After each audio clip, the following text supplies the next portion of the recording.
បាទជំរាបសួរពុកម៉ែបងប្អូនទាំងអស់គ្នាដែលកំពុងតាមដានវីដេអូខ្ញុំបាទនៅក្នុង Channel YouTube Masuki ហើយក្នុងវីដេអូនេះខ្ញុំនាំអារម្មណ៍ពុកម៉ែបងប្អូនមករីករាយទស្សនានៅសកម្មភាពដង្ហែនៅអង្គកឋានទាននៅវត្តវេលុបណារាមឬស័យក្រោកដែលស្ថិតនៅក្នុងឃុំរស័យក្រោកស្រុកមង្គលបុរីខេត្តទេពបន្ជ័យឃើញថាទស្សនវិជ្ជានៃការក្បួនដង្ហែអង្គកឋានទាននេះពិតជាមានសភាពសប្បាយរីករាយខ្លាំងមែនទែនពុកម៉ែបងប្អូនចឹងគឺថាមានប្រជាពលរដ្ឋបរិស័ទច្រើនកុះកដែលបានជើញមកពីទីជិតទីឆ្ងាយទាំងចំណុះជើងវត្តស័យក្រោកក៏ដូចជា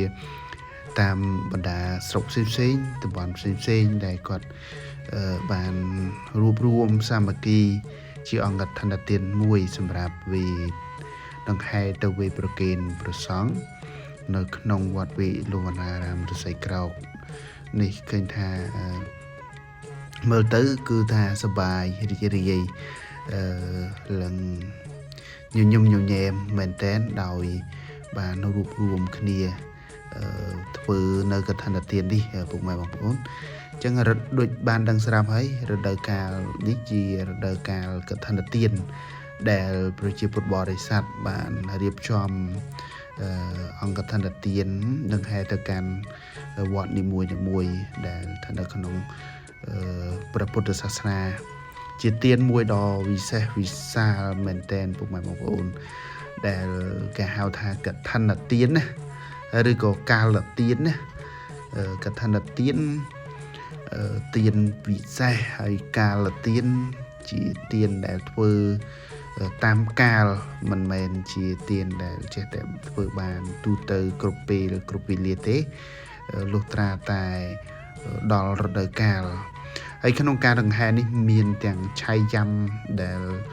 រាំដោយក្រុមក្មេងៗដែលរាំបានល្អមែនតើពុកម៉ែបងប្អូនហើយជាទំពាំងស្នងឫស្សីមួយយ៉ាងល្អមែនតើយើងមិនងាយទេណាជាវប្បធម៌ប្រពៃណីរបស់ប្រទេសកម្ពុជារបស់យើងពួកគាត់បានហ្វឹកហាត់នឹងច្រៀងរាំទាំងអស់នេះគឺជាការរក្សានៅកេរមរតកដ៏ថ្លៃថ្លាមហាសាលរបស់ប្រទេសកម្ពុជារបស់យើងអញ្ចឹងដូចដឹងស្រាប់ហើយខ្មែរយើងគឺអោយតែថារដូវកាលកឋិនម្ដងទៅកន្លែងណាតំបន់ណាក៏ឮភ្លេងឆៃយ៉ាំដែរពុកម៉ែបងប្អូនអញ្ចឹងគឺថាឆៃយ៉ាំនេះគឺជានិមិត្តសញ្ញាជាកេរមរតកនៃដូនតាខ្មែរយើងបានបន្សល់ទុកឲ្យយើងហើយមើល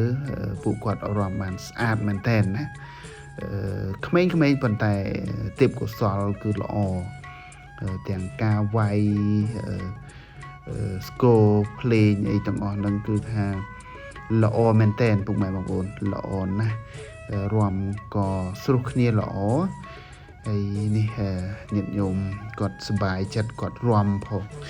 ទឹកមុខញញឹមញញែមផងបានធ្វើបុណ្យក្នុងថ្ងៃនេះណាពុកម៉ែបងប្អូនអញ្ចឹងការធ្វើបុណ្យនេះគឺជួយណាញាតិញោមពុកម៉ែបងប្អូន